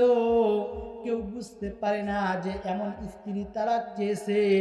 স্ত্রী তো তবিয়ত ভালো, আখলাক ভালো, চরিত্র ভালো, স্বামীর খেদমত করে। এ দুনিয়ার মুসলমান, এই স্ত্রীটা স্বামীর খেদমত করা শুরু করে দিল। খেদমত করতে করতে একদিনের ওয়াকিয়া, রাত্রিবেলা যেই সময় স্বামীটা বিবর অসুস্থতায় পড়ে রয়েছে, ভীষণ অসুস্থতায়, এমন সময় স্ত্রী স্বামীর শিয়রে বসে বসে স্বামীকে ডাক দিয়ে বলে, স্বামী আমার, আপনার কাছ থেকে তালাক চেয়েছিলাম, কিন্তু এখন আমি আপনাকে বলি, আপনার কাছ থেকে আমার তালাকের কোনো প্রয়োজন নাই। মুসলমান ভাইরা আমার, স্বামী স্ত্রীকে ডাক দিয়ে বলে, ও বিবি, যেই সময় আমার সুখের সময় ছিল, আমি বাজারে যাইতে পারতাম, ভালো ভালো খাবার তোমাকে খাওয়াইতে পারতাম, আমার শরীর সুস্থ ছিল, আমি সুন্দরভাবে চলতাম, এমন সময় তুমি আমার কাছ থেকে তালাক চাইলা। কিন্তু আজকে আমি অসুস্থ, আজকে দীর্ঘদিন আমি ঘরে পড়ে রয়েছি, আমি কোনো দিকে যাইতে পারি না, অভাব অনটন আমাকে ছেকে ধরেছে, আর আজকে কেন তুমি আমাকে বলতেছো তোমার তালাকের প্রয়োজন নাই? একটু আমাকে বলে দাও, বলে দাও কোন কারণে তুমি আমার কাছ থেকে তালাক চেয়েছিলা। মুসলমান ভাইরা আমার, স্ত্রী স্বামীকে ডাক দিয়ে বলে, স্বামী আমার, আমি আল্লাহর নবীর কাছ থেকে শুনেছি, আল্লাহর হাবিব বলেছে, আল্লাহর নবী বলে দিয়েছে, যাকে আল্লাহ রাব্বুল আলামিন পছন্দ করে, আল্লাহ রাব্বুল আলামিন ওই ব্যক্তিকে কষ্ট দেয়। কিন্তু আমি আপনার কাছে আশা থেকে নিয়ে এই পর্যন্ত কোনো দিনও আমি দেখি নাই আল্লাহ আপনাকে কষ্ট দিয়েছে, সামান্য জ্বরটুকু আপনার ভিতরে আমি পাই নাই। আমি বুঝেছি, আমি ভেবেছি হয়তো আল্লাহ রাব্বুল আলামিন আপনাকে পছন্দ করে না, এই জন্য আল্লাহ আপনাকে মুসিবত দেয় না। আর যাকে আল্লাহ পছন্দ করে না তাকে আল্লাহ দুনিয়ায় দিয়ে দিয়েছে। আমি বুঝতে পেরেছিলাম হয়তো আল্লাহ রাব্বুল আলামিন আপনাকে আখিরাত দেয় নাই, এই জন্যই আমি আপনার কাছ থেকে তালাক চেয়েছি। কিন্তু যেই সময় আপনাকে আমি নবীর দরবারে নিয়ে যাইতেছি, এমন সময় আল্লাহ রাব্বুল আলামিন আপনার পায়ে হাড্ডির দ্বারা আঘাত লাগাইয়া আপনার পাওকে ক্ষত বিক্ষত করে দিয়ে আমি বান্দার চোখে আঙুল দিয়া আল্লাহ দেখায়া দিল, ও বান্দি কই যাও আমার প্রিয় বান্দাকে নিয়ে, ও আমার প্রিয় বান্দা আমি তারে বড্ড ভালোবাসি, সুতরাং আমার প্রিয় বান্দাকে আমি বড্ড ভালোবাসি, খবরদার খবরদার আমার এই বান্দাকে ছাড়া অন্য কোথাও তোমার যাওয়া যাবে না। একবার লক্ষ্য করে দেখেন, আজকে তো আমার স্বামী যদি বাজার থেকে পেঁয়াজ নিয়ে আসতে যদি একটু ভুল করে আমরা স্বামীর উপরে অসন্তুষ্ট হয়ে যাই। আজকে যদি আমার স্বামী গরিব হইয়া যায়, স্বামীর উপরে অসন্তুষ্ট হইয়া যায়। আজকে যদি আমার স্বামী যদি একটু কথার ভিতরে আমাকে যদি একটু ধমক দেয়, স্বামীর উপরে অসন্তুষ্ট হইয়া যায়। কিন্তু লক্ষ্য করে দেখেন, তারা কষ্ট না পাওয়ার কারণে স্বামীকে পরিত্যক্ত করেছে একমাত্র আল্লাহর জান্নাতের কথা ভেবে। কথা বলেন ঠিক কিনা? এ দুনিয়ার মুসলমান, ও পর্দার আড়ালের মা, তুমিও মা। হযরতে ফাতেমা রাদিয়াল্লাহু তাআলা আনহা তিনিও কিন্তু একজন মা, তুমি একজন মা। হযরতে খাদিজাতুল কুবরা রাদিয়াল্লাহু তাআলা আনহা তিনিও একজন মা। ও দুনিয়ার মুসলমান, লক্ষ্য করে দেখেন, ফাতেমা রাদিয়াল্লাহু তাআলা আনহা সাধারণ কোনো একজন মহিলা না। ফাতেমাতুস সাইয়্যিদাতুল নিসাই আহলিল জান্নাহ। ফাতেমা রাদিয়াল্লাহু তাআলা আনহা মহিলাদের সর্দারিনী, জান্নাতি মহিলাদের সর্দারিনী ঘোষণা দিয়েছেন আল্লাহ রাব্বুল আলামিন। এ দুনিয়ার মুসলমান, আমার আপনার নবী একদিন ফাতেমা রাদিয়াল্লাহু তাআলা আনহাকে ডাক দিয়ে বলে, ও ফাতেমা, ও ফাতেমা, তুমি একটু জেনে নাও গো ফাতেমা, ও ফাতেমা, আল্লাহ রাব্বুল আলামিন তোমাকে মহিলাদের সর্দারিনী বানাইছে, জান্নাতি মহিলাদের সর্দারিনী কবুল করেছে।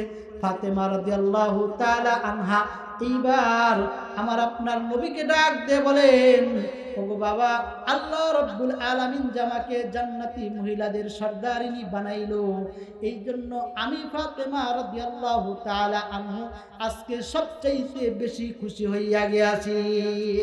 এ মুসলমান, এমন সময় আমার আপনার নবী ডাক দিয়ে বলে, ফাতেমা রে, তুমি জান্নাতি মহিলাদের সর্দারিনী হতে পারো, কিন্তু জেনে রাখো, জেনে রাখো, তুমি সর্দারিনী হওয়া সত্ত্বেও কিন্তু তোমার আগে একজন জান্নাতে যাবে। এই ব্যক্তিটা কিন্তু আর কেউ নাই, একজন কাঠুরিয়ার স্ত্রী জামিলা। এ দুনিয়ার মুসলমান, একজন কাঠুরিয়ার স্ত্রী জামিলা জান্নাতে যাবে। হযরতে ফাতেমা রাদিয়াল্লাহু তাআলা আনহার আগে দুনিয়ার মুসলমান ফাতেমা রাদিয়াল্লাহু তাআলা আনহা এইবার বাবাকে ডাক দিয়ে বলে, বাবা গো, আমি একটু জানতে চাই, ওই মহিলার পরিচয়টা জানতে চাই, ওই মহিলা কোথায় থাকে, মহিলার সঙ্গে আমি একটু সাক্ষাৎ করতে চাই, আপনি আমাকে একটু ঠিকানা বলে দেন, আমি একটু ওই মহিলার সাথে দুনিয়াতে সাক্ষাৎ করতে চাই। মুসলমান ভাইরা আমার, ফাতেমা রাদিয়াল্লাহু তাআলা আনহাকে আমার আপনার নবী পুরো ডিটেইলস দিয়ে দিলে, যাও যাও যাও, অমুক জায়গায় যাও, অমুক জায়গায় যাইয়া ওই মহিলার সাক্ষাৎ তুমি পাইবা। এ দুনিয়ার মুসলমান, ফাতেমা রাদিয়াল্লাহু তাআলা আনহা এইবার রাস্তা ধরলেন, রওনা করে দিলেন। যাইতে যাইতে যাইতে যাইতে এক পাহাড়ের চূড়ায় যাইয়া কাঠুরিয়ার বাড়িতে গিয়ে পৌঁছলেন। কাঠুরিয়ার বাড়ির সামনে যা দরজায় লক করে বলেন, ভিতরে কে আছো গো, একটু বের হও, আমি ফাতেমা তোমার দরবারে আসছি, আমার ফাতেমার বড্ড ইচ্ছা, আমি একটু তোমার সঙ্গে সাক্ষাৎ করতে চাই। মুসলমান ভাইরা আমার, এমন সময় ভিতর দেখতে আওয়াজ আসে, ফাতেমা রে, আমার স্বামী কাঠুরিয়া সন্ধ্যাবেলা ফজরের নামাজ পড়ে আমার স্বামী জঙ্গলে চলে গেছে। জঙ্গলে যায় আমার স্বামী কাঠ কাটে, সারাদিন কাঠ কেটে বিকাল বেলা ওই কাঠগুলো বিক্রি করে আবার সন্ধ্যায় বাড়ি ফেলে। ও ফাতেমা, আমার স্বামী তো আস্তে আস্তে আবার সন্ধ্যায় বাড়িতে আসবে, কিন্তু তুমি একজন মেয়ে হতে পারো, কিন্তু আমি জামিলা তোমার সঙ্গে সাক্ষাৎ করতে পারবো না। আগামীকাল আমার কাছে আসবা, আমার স্বামী আসার পরে আমি আমার স্বামীর কাছ থেকে অনুমতি নিয়ে রাখবো। আমার স্বামীর অনুমতি ছাড়া তুমি ফাতেমার সাথেও আমি সাক্ষাৎ করতে পারবো না। মুসলমান ভাইগণ আমার, ফাতেমা রাদিয়াল্লাহু তাআলা আনহা বাড়ির দিকে রওনা করলেন। আগামীকাল সকালবেলা আবার ওই কাঠুরিয়ার স্ত্রীর বাড়ির দিকে রওনা করবে। এমন সময় হাসান এসে ডাক দিয়ে বলে, মা, আগামীকাল তুমি কোথায় যেন গিয়েছিলা? তুমি আগামীকাল কোথায় যেন গিয়েছিলা? ও মা, আজকে আমি একটু তোমার সঙ্গে যাইতে চাই, তুমি একটু আমাকে নিয়ে চলো, চলো আমাকে নিয়ে চলো, আমি আজকে তোমার সাথে আমি যাইব। মুসলমান ভাইগণ আমার, ফাতেমা রাদিয়াল্লাহু তাআলা আনহা হাসানকে সঙ্গে নিয়ে ওই কাঠুরিয়ার বাড়িতে আবার রওনা করলেন। যাইয়া কাঠুরিয়ার বাড়িতে দরজায় লক করলেন। ডাক দেয়া বলে, জামিলা রে, একটু দরজাটা খোলো, তোমার সঙ্গে একটু সাক্ষাৎ করতে চাই। ভিতর থেকে আওয়াজ আসে, ও ফাতেমা, আগামীকাল তুমি এসেছিলা, আমি আমার স্বামীর কাছ থেকে তোমার অনুমতি নিয়ে রেখেছি, কিন্তু তোমার শিওরে এই বাচ্চাটাকে, এই বাচ্চার পরিচয়টুকু আগে আমাকে দাও। মুসলমান ভাইগণ আমার, সঙ্গে সঙ্গে ফাতেমা ডাক দিয়ে বলে, জামিলা রে, এই বাচ্চাটা আমার কলিজার টুকরা হাসান। এমন সময় ফাতেমা ডাক দিয়ে বলে, আমি তোমার অনুমতি আমি নিয়ে রেখেছি, কিন্তু তোমার সন্তান হাসানের অনুমতি আমি নিয়ে রাখি নাই। যাও যাও যাও, আজকে এখান থেকে চলে যাও, আগামীকাল আসবা, আমি হাসানের অনুমতি খানাও নিয়ে রেখে দেব। মুসলমান ভাইগণ আমার, ফাতেমা রাদিয়াল্লাহু তাআলা আনহা আবার বাড়ির দিকে রওনা করলেন। পরের দিন সকালবেলা যেই সময় আবার ওই কাঠুরিয়ার স্ত্রীর সঙ্গে সাক্ষাৎ করার জন্য যাইবে, এ দুনিয়ার মুসলমান, এমন সময় হোসাইন পিছনিকে বলে, মাগো, গতকাল ভাইকে নিয়ে কোথায় যেন গিয়েছিলা, আজকে আমাকে রেখে যেতে পারবা না, আজকে আমিও তোমার সঙ্গে যাইব, আমাকেও তোমার সঙ্গে বানাইতে হবে। মুসলমান ভাইগণ আমার, ফাতেমা রাদিয়াল্লাহু তাআলা আনহা হযরতে হাসান রাদিয়াল্লাহু তাআলা আনহু আর হুসাইন রাদিয়াল্লাহু তাআলা আনহুকে সঙ্গে নিয়ে কাঠুরিয়ার বাড়ির দিকে রওনা করলেন। যাইতে যাইতে কাঠুরিয়ার বাড়িতে পৌঁছা দরজায় নক করলেন। ডাক দিয়ে বলে, কে আসো গো? জামিলা রে, দরজাটা খোলো, আজকে 2 দিন তোমার সঙ্গে সাক্ষাৎ করার জন্য আসলাম, তোমার সাক্ষাৎ পাই না, একটু দরজাটা খোলো রে জামিলা, আমি একটু তোমার সঙ্গে সাক্ষাৎ করতে চাই। মুসলমান ভাইগণ আমার, ভিতর থেকে জামিলা আওয়াজ দেয়, ফাতেমা রে, গতকাল এসেছিলা, তার আগের দিনও এসেছিলা, আজকেও এসেছো, কিন্তু আজকে নতুন একটা মেহমান তোমার সামনে দেখি, ওই মেহমানটাকে তার পরিচয়খানা আগে আমাকে দাও। মুসলমান ভাইগণ আমার, ফাতেমা রাদিয়াল্লাহু তাআলা আনহা জামিলাকে ডাক দিয়ে বলে, জামিলা রে, গতকাল এসেছিলাম আমি আর আমার সন্তান হাসানকে সঙ্গে নিয়ে, কিন্তু আজকে যে সময় আসি, হুসাইন আমার পিছ লেগেছে, হুসাইনকেও সঙ্গে নিয়ে এসেছি। ভিতর থেকে আওয়াজ দেয়, ফাতেমা রে, আমি তোমার অনুমতি নিয়েছি, হাসানের অনুমতি নিয়েছি, কিন্তু তোমার সন্তান হুসাইনের অনুমতি তো আমি নিতে পারি নাই। যাও যাও যাও, আজকেও ফিরে যাও, আগামীকাল আসবা, আমি হুসাইনের অনুমতি খানাও নিয়ে রেখে দেব। মুসলমান ভাইগণ আমার, যেই সময় ফাতেমা রাদিয়াল্লাহু তাআলা আনহাকে বললেন, যাও আগামীকাল আসবা, এ দুনিয়ার মুসলমান ফাতেমা আবার বাড়ির দিকে রওনা করলেন। এ দুনিয়ার মুসলমান চতুর্থ দিন ফাতেমা রাদিয়াল্লাহু তাআলা আনহা একাই গণনা করলেন, যাইয়া জামিলার সঙ্গে সাক্ষাৎ করলেন। জামিলার সঙ্গে দেখা হলো। জামিলাকে ডাক দিয়ে বলে, জামিলা রে, আজকে 3 দিন হইল তোমার বাড়িতে আমি ঘোরাফেরা করতেছি। ও জামিলা, এই 3 দিনের ভিতরে আমি দেখতে পাইলাম তোমার ঠিক ঘরের সামনে মোরা একটা সুন্দর গোছালো একটা রশি আমি দেখতে পাইলাম। জামিলা রে, এই রশি দ্বারা তুমি কি করো? আবার তোমার ঘরের সামনাসামনি আমি একটা সুন্দর একটা লাঠি দেখতে পাইলাম।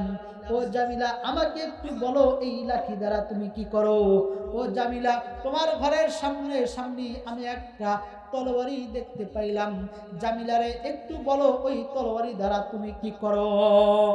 মুসলমান ভাইগণ আমার, এমন সময় ফাতেমা রাদিয়াল্লাহু তাআলা আনহাকে ডাক দিয়ে বলে, ফাতেমা, তুমি কি জানো নাকি ওই আপনার সামনে, এই আমার সামনে যে তলোয়ারিটা রয়েছে, এই তলোয়ারিটা সাধারণ কোনো তলোয়ারি নাই, এই রশিটা সাধারণ কোনো রশি নয়, এই রশিটা সাধারণ কোনো রশি নয়। এই যে আপনি দেখতেছেন, এইটা সাধারণ কোনো রশি নয়, এইটা সাধারণ কোনো লাঠি নয়। আমার স্বামী যে সময় বাড়িতে আসে, আমি আমার স্বামীকে ডাক দিয়ে বলি, স্বামী গো, আজকে আপনি সারাদিন বাইরে ছিলেন, আমি ভিতরে ছিলাম। আপনার যদি আমার প্রতি কোনো ক্ষোভ থেকে থাকে, আমি যদি আপনার কাছে কোনো ভুল করে থাকি, এই রশি দ্বারা বেঁধে ফেলেন। এই যে নাম চাবুক দেয়া লাঠি দ্বারা আমাকে প্রহর করেন। আর এই যে তলোয়ারি দিলাম, স্বামীর সাথে বেয়াদবি করার কারণে আপনি আমাকে দুনিয়া থেকে বিদায় করিয়া দেন। মুসলমান ভাইগণ আমার, ফাতেমা রাদিয়াল্লাহু তাআলা এইগুলো শুনে তিনি তার আব্বাজানের কাছে এসে বললেন, ও আব্বা, বলেন না কি কারণে ওই মহিলাটা জান্নাতে যাবে? রাসূলুল্লাহ, লম্বা কাহিনী, কি কারণে জান্নাতে যাবে আমার আপনার নবীকে বললেন। রাসূল সাল্লাল্লাহু আলাইহি ওয়াসাল্লাম বললেন যে জান্নাতে যাবে, এর আগে একটা কাহিনী আছে। এই কাহিনীটা আল বেদায়া ওয়ান নিহায়া কিতাবের ভিতরে লেখছে, লম্বা কাহিনী। একদিন ফাতেমা রাদিয়াল্লাহু তাআলা আলী রাদিয়াল্লাহু তাআলার সাথে মন মালিন্য হয়েছিল, যেই কারণে এই জামিলাটা ফাতেমা রাদিয়াল্লাহু তাআলা আগে জান্নাতে যাবে। এবং কিভাবে জান্নাতে যাবে এটাও সুন্দরভাবে লিখে রেখেছি। ইনশাআল্লাহ আগামীতে যদি সময় হয় আপনাদের সম্মুখে বলবো। যতটুকু আলোচনা করলাম, আল্লাহ আপনাকে আমাকে সকলকে মানার তৌফিক দান করুন। ওয়া আখিরু দাওয়ানা আলহামদুলিল্লাহি রাব্বিল আলামিন।